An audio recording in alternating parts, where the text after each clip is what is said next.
Hello and welcome to the Thresher Football Show. I'm Dan Page alongside interim head coach at Bethel College, Dalen Markham, as the Threshers are now 3-0 on the 2024 season with a 27-24 overtime victory at Ottawa for their third game of the year.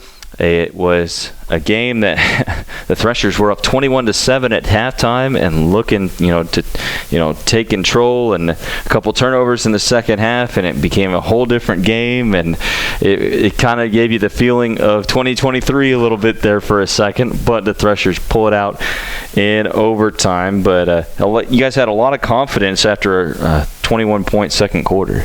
Yeah, so we came in at halftime and we was all up, and then I guess they made some good adjustments in their defensive end. We just kind of gave them the ball there in the third quarter, and then once in the fourth quarter too. So they're a good team. They came out in the second half and made it a fight. So that's what we expected a fight from them. So I'm just glad we came out on top this year.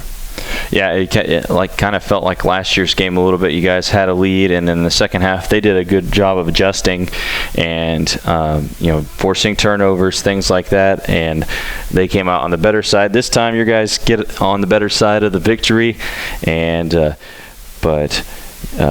outside of the second quarter, your offense was held to three scoreless quarters in the game against a defense that does pretty well against the spread. Yeah. So, but overtime is when it counted, and the Threshers were bold and went for it on fourth down a couple times, I think, in overtime. No, we went for it. It was only one time in fourth. Okay. In the fourth quarter, we went for it like three times. Yeah. So we got them all three times, I believe, so we had confidence. Yeah. I wanted to kick the field goal. I'll be honest. I was yelling, me and Coach Denver yelling field goal, and everybody else was like, no, Coach, let's go for it. So, all right, then I have faith. Let's go for it. And then, thankfully, we got it. So, shout out to the team for pushing me, making me go for it, I guess, because I was ready to kick the field goal. Yeah, absolutely. I mean, it was just absolutely crazy. It's funny because in warm-ups, I was noticing Dante Hicks hadn't put his gloves on yet, and he was, catching balls and stuff. And I asked somebody, is he saving them for the game? And clearly he did, and he knew something was going to happen. He has the game-winning catch in the touchdown for the overtime 27-24 victory. But it was a great first game for him. Yeah, for real. We've been missing him on the outside for sure. So shout out Dante and DJ, gave him the connection. They work on it all the time in practice, so I'm just glad they connected when it mattered. Absolutely. Well, let's go kind of in order of how things went. It was 7-0 after a late first quarter touchdown pass for Ottawa, and then you guys responded on your next possession as DJ Sears found Josiah Buller for a 65-yard bomb, and the Inman Teuton takes it in for his first college touchdown, which was a huge deal. And talk about, I rode home with Coach Tiz, and he was pretty proud of his guys, on the outside, and especially some of the guys that were making their debut that day. Yeah, so we got a lot of new faces on the offensive side. So man, they have all been stepping up each week and getting better. Coach Tiz been getting the outsides receivers right. Coach Cam getting the slot receivers good and ready to go. So man, they put in their time and effort every day in the office, getting their guys ready, studying film, showing them how they play defense and how they guard certain releases. So Josiah been stepping up, getting better each and every week. So I'm proud of him and all the work he came in, because I didn't expect him to be a receiver. He came in as a safety, believe it or not. So him to be doing all this on the offensive side of the ball is I'm excited for him. Yeah, definitely, and he has a great attitude. It's just one I've noticed. He's very he's a good teammate more than anything. I mean, he noticed that it's more about the team and more than him. Yeah, so he doesn't complain when they get the ball. He doesn't say anything. He just, if you have to block 50 times in a row, he'll block 50 times in a row. It's what it takes to win, so he'll do it. Absolutely. And the Threshers tied it up there, and then the defense did a great job in the first half. I failed to mention Roderick Edwards had a interception in the first quarter, and you guys were really, making a lot of impact in the backfield as well, flying around. Noah Miller, Reese Bennett, Colton McCarty, guys like that, had 2 tip passes, Noah and Frank Driscoll, and in the game. So, had some opportunities there from those guys. But in the second quarter, DJ Sears runs it in for 2 touchdowns on just 2 short 2-minute drives. You guys didn't waste time scoring at all. And it's kind of odd to see you guys, such a disparity in the time of possession between you guys and Ottawa in that one. I was just looking at the drive comparisons you can see that just by seeing that much information. Yeah. But yes, Ottawa had the ball 39 minutes and some change. You guys had it for 35 and some change, so not too bad at all. And then again, it was 21-7 at halftime. DJ Sears had a touchdown called back in the second half due to a penalty. I didn't see it. I'll be honest with you. They said it was a fluke penalty. I don't know. We'll see. They said that's the film. They said there was no hold. He just fell. So it is what it is. Yeah, the ref's gonna call it. We got to just keep on playing. Yeah, I mean. To make a note on that, I was trying to pull up the penalty statistics from Saturday's game because we had like 11, I think, 11, 12. Yeah, I was trying to find it. 5 on offense, so for 40 yards. So and then we had 5 offsides on defense. Yeah. So that was something that was crazy. Yeah, Coach Mike got a little emotional about that, didn't he? Yeah, I don't blame him. So we work on that, going on 2, going on 3, all that stuff in drills all the time, and so the guys they getting a little too antsy up there. So hopefully we do better this week for sure. And then a couple touchdowns on the ground from Ottawa tied things up at 21-21, and you guys had the ball and had to punt it back to them, but they had a chance with seconds left, and they tried a deep ball that wasn't there. I think Josh Sears did a good job of defending downfield that play, and then forced overtime. Your defense did a good job of holding them. They run out with a field goal, and some bold play. I went up to Coach Denton Hudspeth after the game, and I said, that's some bold moves there, and that's what I like. I mean, it's, a lot of times you might as well, I guess, but it's kind of instinctive in the situation more than anything. Yeah. So everybody was saying they had PTSD from last year, so they're like, nah, Coach, let's go for it. So I was like, all right, let's go for it. And they was all because of the bad snapping that happened last year in Ottawa. It's just funny how it played out this year a little bit differently. So I'm glad to be on the winning side this year for sure. But the second touchdown pass of the day comes to Dante Hicks for a 16-yard TD reception to win it in overtime. The Threshers 27-24. And we mentioned before the game that you hadn't thrown for a touchdown pass yet, but the first one was pretty good. Yeah, for real. That bomb to Josiah Buller of the season. Looking at other numbers, you guys rushed it for 188 yards. Net yardage, and then pass for 185. That's a little bit different. Yeah, for real. Who would have thought? 13 completions. Yeah, who would have thought that? And no interceptions. So shout out DJ. Shout out the offense over there, man. They stepping it up. Yeah, certainly some improvement there, and some new weapons to work with. Definitely. I'm sure that was good. Yeah. So let's look at the individual numbers. I mentioned DJ Sears passing for 185 on 13 completions and 2 touchdowns. Toriano Richardson just missed by a yard, rushing for 100 yards. Oh, really? Because of a 5-yard loss. That's it. But I will tell you that he is the second most rushing yards in the NAIA. Oh, really? Yes. Oh, I thought it was top like 8 or something. That's good. Yeah, he went up after one game. So even just for running for 99 and not even a touchdown. So he's definitely been consistent for real this year for you guys. And he had a nice 69-yard run. I think it was in either the second quarter or something like that. Yeah, second quarter. Yeah, and he had a burst of speed. I thought he was going to take it all the way. Just had one guy left. So I was joking with him. I was like, Levi would have scored that. Get some speed. Ask Levi with some tips. Oh, he didn't like that, but it was funny though.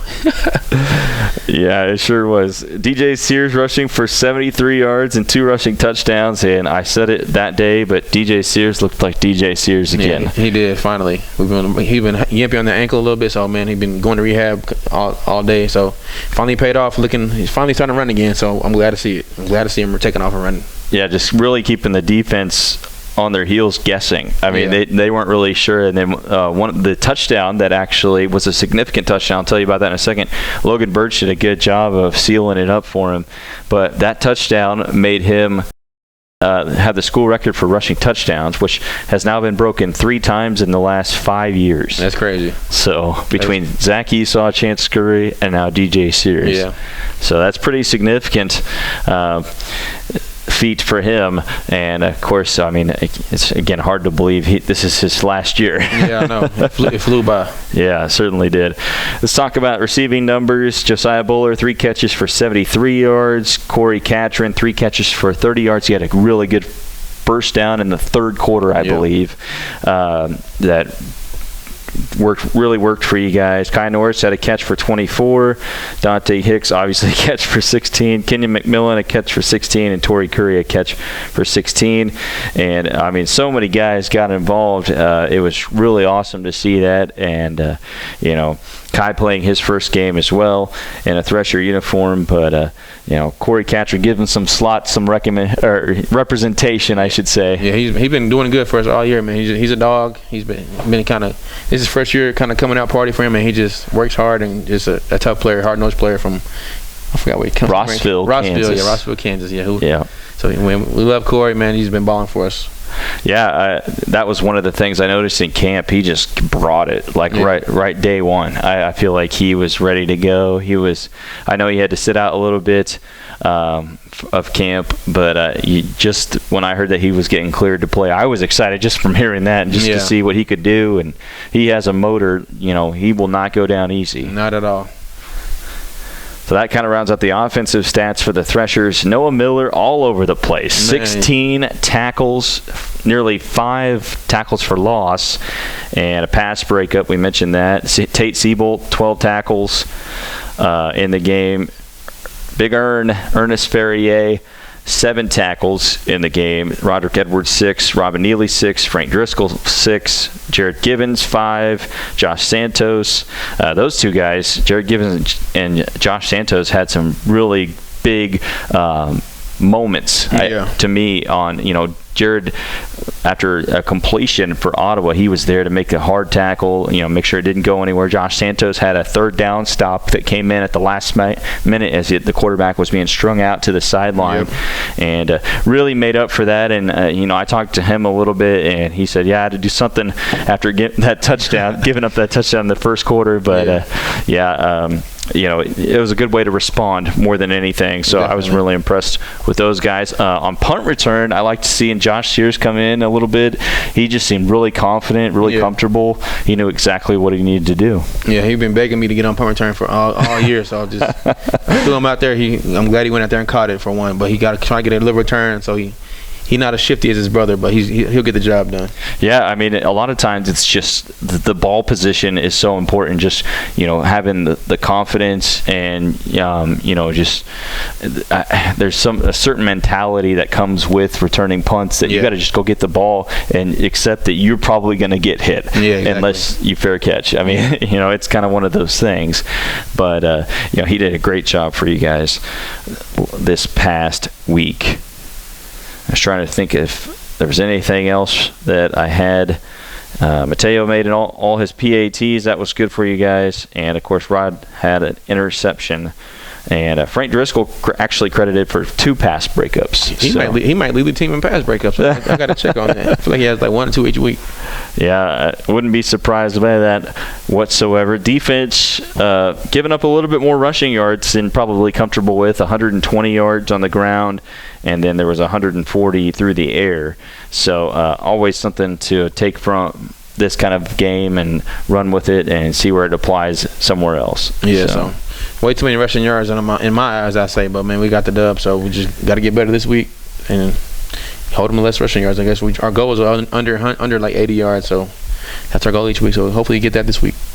It had been that way seemingly for the first two games, but the Threshers nonetheless are 3-0 after a 27-24 overtime victory over Ottawa. And now they have their sights turned to the Avila University Eagles, who come in for a 6 o'clock kick this week from Thresher Stadium. Hope you can make it. If not, you can tune in on the KCAC network. I'll have the broadcast from Thresher Stadium in North Newton, which could be a little rainy. We'll find out. It's the forecast. That's one thing about Kansas. If you're not familiar with it, it could change. It could be a lot worse or nothing at all. Hopefully nothing. So that's the most recent week. Let's look at the conference action. Speaking of Avila, they're fresh off a home loss, 56-10 against Friends. And I'll get to the surprise game of the week that I thought was, here's a surprise. Southwestern won 44-14 in Salina. Really making a statement with the win over the Coyotes. McPherson bounces back with a victory over St. Mary, 38-10.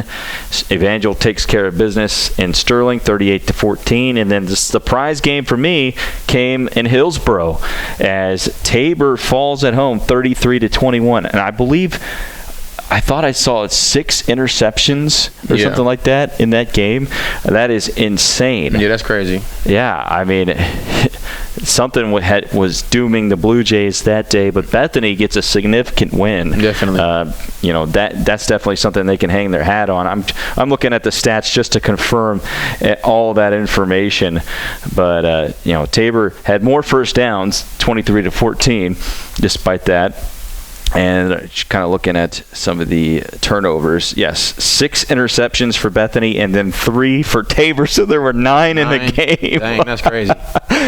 Man, I'm sure somebody somewhere was like, hey, I wish I would have played in that game. Yeah, for real. Had a lot of chances, but I never really go into detail about other game stats, but Tabor was able to throw for 240 even though they threw for 6 interceptions on 50 pass attempts. 50 is crazy. Yeah. And then Bethany threw for 158 and 10 completions on that game. So only 3 touchdown passes were thrown despite a total of 68 passes thrown in the game. Jeez. So that's crazy. Yeah, it was a heck of a game, but nonetheless, Bethany wins it 33-21, and Bethel will connect with the Sweets later this year and Tabor both at home later this season. But they turn their attention to the Avila Eagles this week as Avila, fresh off a loss against Friends, lost to Southwestern the week before, and then won against Bethany. So they're 1-2 coming in and going on the road to North Newton. I was trying to look and see the last time they went on the road, it was at Southwestern. So it's some tough road games. 40-21 is what they lost to Southwestern back in their second game of the year. But, Coach, obviously, that doesn't really mean a lot week in and week out. I mean, Bethany could be the surprise one week or somebody else could be that in this conference. And I know you guys treat everybody the same way. Yeah, so it doesn't matter the record, 1-2, 0-3, whatever. But everybody's conference is good. Anybody can beat anybody. So just got to come prepare each week, practice like it's the last game of the season because you never know what could happen. So just got to bring that mindset each and every day to get better at your craft. So we've been bringing that. Well, yesterday was a little shaky because everybody kind of sore and all that from the game. But today we came out with better effort and attitude, and we had a great practice, I feel like. Yeah, the last 3 non-division games, 2 of the 3 at home, with Tabor coming to town to round up divisional play. And then next week, the Threshers will go to Salina to take on Kansas Wesleyan. But this week, the Avila Eagles come into town. Avila, a program that a few years ago was competing at very high level, tying for conference championships. Coaching changes kind of changed a little bit of that. And, not a great start, I guess, 1-2 on the season. They'd probably consider that fair, assessment of that. But when you've seen Avila so far through their first 3 games, what sticks out to you? Man, they throw the ball a lot. They probably 75% pass, so they want to air the ball out, kind of do a lot of outside zones, kind of just trying to get their guys in space. They got some speed on the receiver, running back, and they played 2 quarterbacks last game, so I don't know who we're going to see really yet, but you got to be prepared for everybody. And they on defense, they like to blitz a lot, so We've been working on blitzing a lot with the O-line and running backs, and just blitz pick up for DJ. Kind of having a clean pocket this week, so hopefully that all comes to fruition this weekend. And, of course, the Threshers the last couple of years went up to Kansas City. Last year winning 42-26. Nice to be at home against Avila. There for a while they had some really good quarterback play and big shoes to fill there. Obviously, they've always been known for their quarterback and arguably receivers into their game. But Eli Williams, he's back. So he played last week. So he's still there. So okay. But the other guy is listed as a starter. So they both played last week. So we'll see.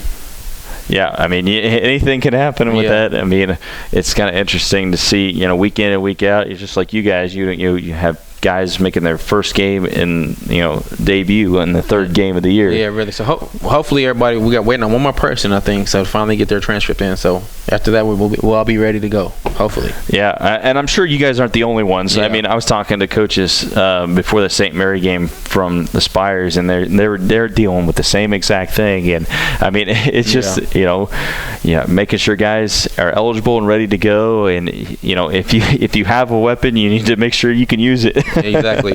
So, not a great comparison but I mean, if they're that effective, you never know. Yeah, but definitely, you guys added some depth in the receiving core for that as your benefit. But yes, the Threshers, you have to go back a couple years to their loss at Avila, the one loss that season of the 2022 co-conference championship run, and everybody was it was kind of the same way as Ottawa the last year. The bad taste in your mouth, and of course you guys last year go in and win 42-26. It was not as close in the first half last year when you played them. You were able to pass the ball well, work on some screens. Couple rushing touchdowns, but that's really inside the 5. Really, I think DJ had one, and then Caden Christensen had another. But obviously you guys were very active, and then you got a defensive touchdown, the highlight of Coach Cade Miller's career, probably. Yeah, definitely. He talks about almost every week now. So yeah. I mean, I've never seen an interception like that in my life. Yeah, that one was crazy. That one was crazy for sure. But it was kind of interesting, kind of listening to their sideline last time you guys played Avila up there, because I can go anywhere I want around the field and everything, and just kind of hear what's going on. And those guys, they weren't impressed by the Threshers, even they were trailing by multiple touchdowns. So they're going to have a good mentality coming into this game, no matter if they're 1-2 or 3-0. Yeah, so it's gonna be a dogfight. I think it's gonna be a good game, good close game. So we gotta stick together as a team and go out there and fight every play. Yeah, I mean, they managed to score 21 points against Southwestern, which most teams haven't done this year. Yeah, so they got the weapons for sure. So just gotta be ready for anything. Yeah, certainly. And you never know what you're going to get. There for a while, when the previous coaching staff was here, the Bethel Avila games were really fun. A couple of years ago, it was the first game of the season at home, I think, the 2020 season. That one was your conference championship decider, honestly. And I think it was like a 9 or 10 point game that the Threshers won on their season opener that day. But I mean, they lost 40-21. They won 24-21 against Bethany, and week 0, I guess you could call it, but definitely a comfortable win there. But playing an evening game in North Newton, should be interesting to see the Threshers and the Avila Eagles. I was trying to get an evaluation on them statistically coming into your guys' game, but you mentioned that they can definitely throw the ball. Eli, he can get out of the pocket and make people miss. He's very tough, very mobile guy. He is definitely going to be someone to watch in this game for the Eagles. They pass typically pretty well, but their defense, I mean, in the second half seems to really buckle down on teams based on what we've seen the last couple of years. Yeah, they do a good job of adjusting at halftime, so it's going to be up to Coach Den and the offensive guys to come with it the second half, because they do a good job of adjusting, making those second half adjustments, doing some tweaking little things here and there to make it harder on the offense. So yeah, that's definitely true. So again, they're 1-2 on the season. I was trying to pull up their stats on the year to get kind of a look from that. But yes, Nick Sanford, I believe, is the quarterback, or Nate Sanford, one of the two. Yeah. Averaging passing. I can't remember if these are averages or total stats. It looks like it's averaged 170 yards passing a game. So there you go. And, roughly 3 touchdown passes. So that's definitely whoever they're going to put at quarterback is going to be definitely tough. And then they've got some decent receivers, it looks like, on the season. So nonetheless, it'll be a tough matchup for you guys with the Eagles. And they have quite a few guys that have some sacks on defense. Yeah. So that'll be interesting to see the Threshers and the Avila Eagles this week. Oh, here you go. Offense averaging 221 yards of total offense on the season, 19 yards rushing a game. So teams have done well against their ground game, but they passed it for 200 a game, averaging 18 points a contest. Defense has given up close to 300 yards rushing per game and just over 200 passing and 39 points per contest. But they have played some very good teams out of the gate between Southwestern and Friends, and then you guys here. So definitely been battle tested and know what it takes to try to win those games against highly competitive teams in this conference. Just kind of looking at some other things in their statistics. Not too much has jumped out to me other than those things. So it'll be interesting to see what they've done. It seems like their special teams has mostly been good for them. 2 for 4 on field goals, 7 of 7 of PATs. Punt the ball 18 times on the season, so roughly 6 times a game. Just 4 fumbles, 2 of them lost on the season. So, they're a pretty good overall team. So it'll be just a battle of the trenches. Who's gonna win? Who's gonna fight with each other and fight adversity, handle adversity the best. So. And again, that game is a 6 o'clock kick as we know it. If that changes, just pay attention to the Bethel Thresher Athletics on social media. That's the easiest way to get information, updates on if the game time is moved or anything. I know soccer is going to be playing Saturday morning, so there's some other schools around the state at the collegiate level that have moved their kickoffs up. Well, that may not be the case in North Newton if you're considering that. So 6 o'clock kick from Thresher Stadium between the Eagles and the Threshers. Other games this week. 1 o'clock kick. I'm just going to go by the conference website because it's mostly been right this year. Bethany hosting Sterling in Lenzburg, and the Swedes trying to put 2 wins together and a good opportunity to do so against Sterling. The Warriors lost 38-14 in their last game against Evangel.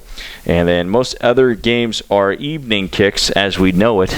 Again, just pay attention to those respective schools' announcements if those change. McPherson hosting Ottawa, so the Braves going back out on the road and take on a McPherson team. That should be a pretty good game. It's always interesting to see where you measure up versus a team that's in your division versus a team that you've beaten. So just kind of, making notes in certain things.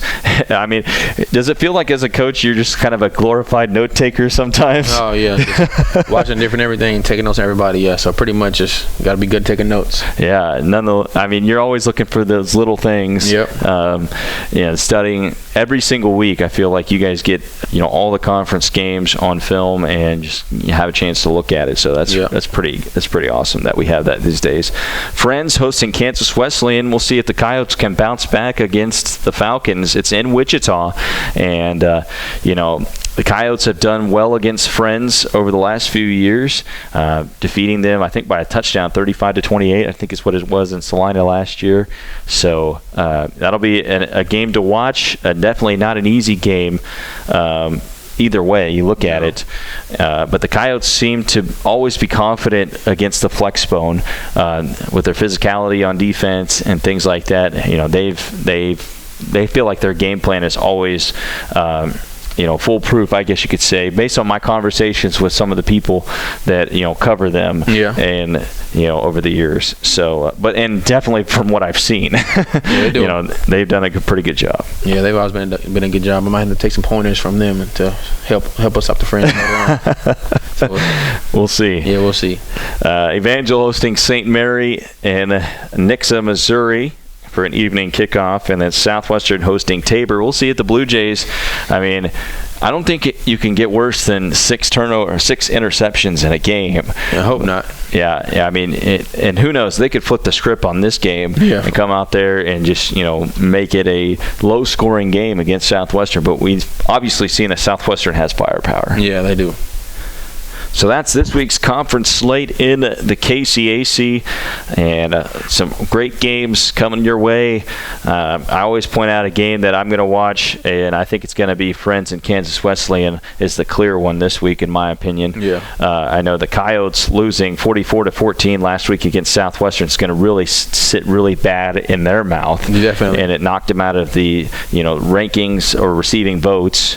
So they're going to want to go out and make a statement, and they're not an easy team to beat, and neither is Friends. So It'll be interesting to see how that one shakes down in Wichita this week. But again, Bethel and Avila is our game, 6 o'clock from North Newton. You can watch that on the KCAC network. Always good to be back at home. I love home games are the best, man. Just less travel and more fun. So those road games like we played at Ottawa, just seem, even if it's a 1 o'clock kick, it's a whole day almost. Yeah. But at least you got like the tail part of your night open. We kind of got back at around 7 or so. So not too bad from this last game, but some of those late night games where you have all day and then you go play the game at night, it's like this was a long day. Dragging the whole time, just waiting to finally kick off at 6. So it is what it is. It's fun. The night games are fun though, just because playing underneath the lights make it fun. So always a great crowd at Thresher Stadium. Definitely. The home opener was fun.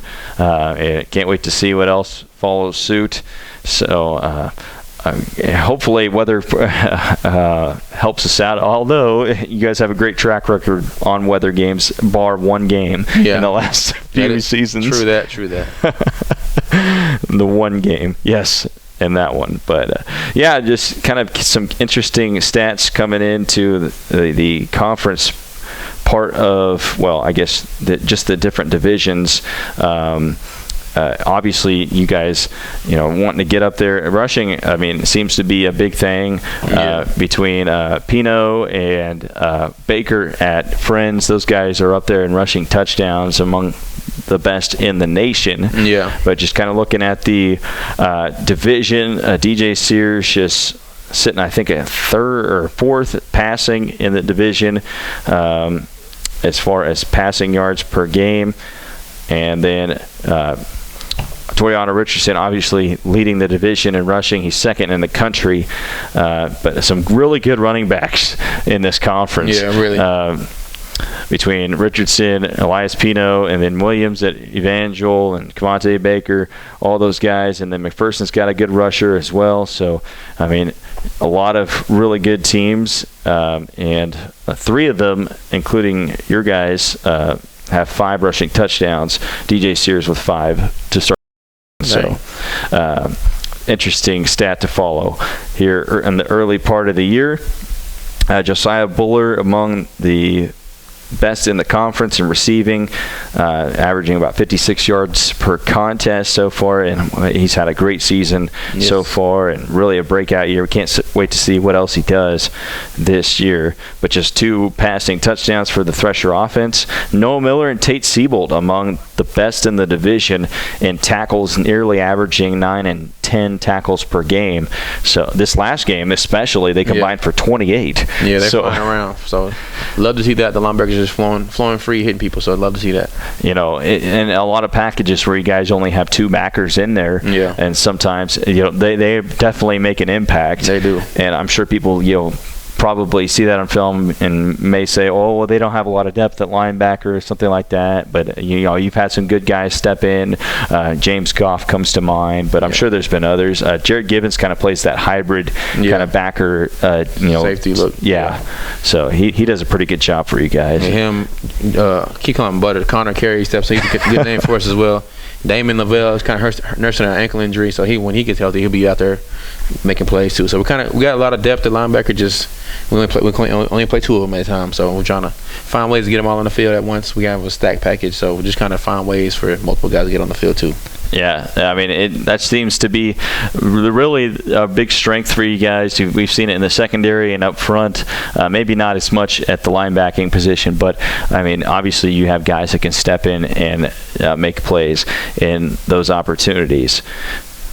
Kind of looking a little bit at the Bissell division statistically. Here's through 3 games. Avila, Sanford, the top passer in the division for Bissell, averaging 170 yards passing per contest, and he's thrown for only 3 passing touchdowns, and it leads the division. Yeah. So, interesting things to analyze, I guess, if anything, for the Bissell division. Then meanwhile, rushing, obviously, you looked at their stats, only 20 yards a game. Hasn't been Avila's strength coming into the year, but they do have a couple receivers averaging about 40, nearly 60 yards per contest.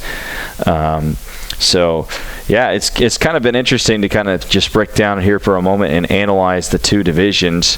One key stat about Avila is they have the division leader in sacks. And more. That dude's good. He's a baller for sure. So hopefully we can contain him a little bit this weekend. So don't let him get loose. Is he a D lineman or a backer? I think he's kind of like a hybrid. Like he plays outside and like a rush. Yeah, like a rush type. Yeah. Yeah. Well, he has 2.5 sacks on the season, so no doubt the Threshers will be looking to see where he's coming in from. But I mean, it just kind of adding a little fuel to the conversation of maybe the disparity. That's the one word I can use, I guess, between the 2 divisions. You see, a lot of teams that are 3-0 sitting in the Kessinger division, and you've got 3, maybe 4 teams with 2 losses in the Bissell already. There's no undefeated teams left in that division. Oh, dang, I didn't even know. So, that's kind of interesting to analyze because in the Kessinger, you have Bethel, you have Friends, and you have Evangel and Southwestern. Yeah. Those 4. And then, Bethany just got their first win, and McPherson has 1 to their name as well over Sterling. So I think they're 2-1. Did they get one this last week? I couldn't quite remember. They beat Sterling and St. Mary's. That's right. Yeah. Now that you mention it, I believe that's the correct scenario. Yeah, because they now play Ottawa. You're right. Yeah. So 2-1. So they're definitely on the upside. I know they didn't start the season how they wanted to with a 20-10 loss against Tabor, but we'll see who they are come division play, and that'll be mostly in October, which is not too far away, believe it or not. Season's flying by. It certainly has. You've already played 3 games, and you're only guaranteed 11. Yeah, exactly. So hopefully we get to 11, we go to playoffs, get a little bit more action in this. Has your perspective changed much through being a head coach now versus what it was before in this season compared to kind of being a coordinator in the previous seasons? Oh no, I always want to go out there and just win every week, get better each week. So just kind of focus on this year is like every game matters, kind of. Because last year we kind of lost a game and lost another game. It don't matter because it's not a divisional play. But man, those losses add up and can affect your team mentally. So just gotta take every game as one, and every game matters this year. So trying to go out and win each week. Yeah, certainly. Some stuff may have been taken for granted. I think that's a great way to put it. And last year's start. First half of the season, because your second half of the season you win 3 of the 5 games you play. And outside of one with extreme circumstances and the weather conditions, close games. And it was just kind of the outlier there if you look at things mathematically. But I mean, we talked about it coming into this season. 6-5 doesn't sit well with a lot of these guys, and they want to go out with even better and give it their best go with everything they have left. Exactly. So, hope we can beat 6-5 this year. We're trending in the right direction. We got to just stay in that upward trend week by week. So. Yeah, turnovers, and then you just playing the whole game. I feel like are on the outside looking in are some of the things. I guess how do you coach with that more than anything? Just stay on them in practice. Stay on them. I'm a defensive guy, so whenever I do come to the offensive side, I like to talk a little bit of trash to the offensive line and stuff like that. Just kind of motivate them to go even harder. Like oh, that's a sack. Come on, kind of mess with them a little bit mentally. Sure. Because I know that happens in the game a lot. I just see a lot of people talking during the game. So trying to get to that game kind of mindset, kind of pick on them a little bit, so they go a little bit, take the extra step, and kind of practice harder. I feel like so kind of little stuff like that I like to do with the offense and defense. Same thing with defenses. Like when Roderick or Josh here drop a pick in practice, I make them do 30 push-ups. Just don't drop easy picks. I throw you the ball, catch it. So just stuff like that, just nitpicky stuff that make them want to give extra effort, I guess. Well, to be fair, I don't know that there's been a catchable pick that they've dropped yet this year. They've got their hand, one hand on one. I don't really count that because that's way too hard of a play to make, if anything. But I just messed with Josh here. And Sterling, he should have picked Sterling. He dropped it. But I love him. He's doing his thing this year. He's balling for us. So I give him a harder time every day when he drops a pick or something. So. Yeah, I definitely can't wait to see what he does when he gets the ball in his hands more often now here for the next 75% of the season. Yeah, I made a bet with him. If he gets 2 touchdowns in a game, I'm gonna give him a play on offense. A play on offense. So if he gets a play on offense, he gets 2 touchdowns in one game. That's the deal. So. Well, I'm sure it'd be interesting to see him either his brother throw to him or hand off to him at some point. That'd be crazy. I might do that. Just get the brother connection one time for the one time. Oh yeah. Well, there you go. You put something out there on people's minds already. For well, Coach, any final thoughts before we play this one against Avila? I'll just hopefully see y'all out there. Hopefully it doesn't rain on us too hard. So hopefully see y'all out there. Have a good crowd this weekend. Just ready to go. Absolutely. So. Again, the Threshers and the Avila Eagles this week from Thresher Stadium. The 3-0 Bethel College Threshers take on the 1-2 Avila Eagles. It's at 6 o'clock. And again, pay attention to weather announcements.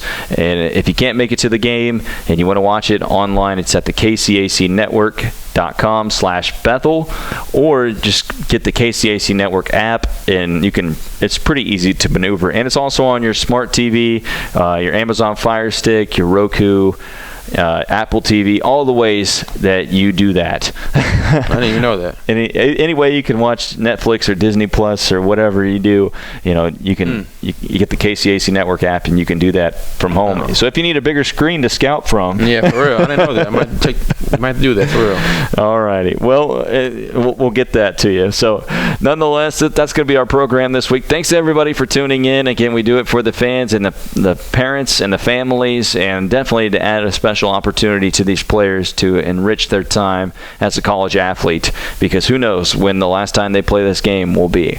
So for Coach, I keep wanting to say A.B. Stokes all year long. It's kind of a long title. Interim head coach. Yeah, it is long. Dalen Markham. I'm Dan Page, telling you again this week and next week and every week, roll on.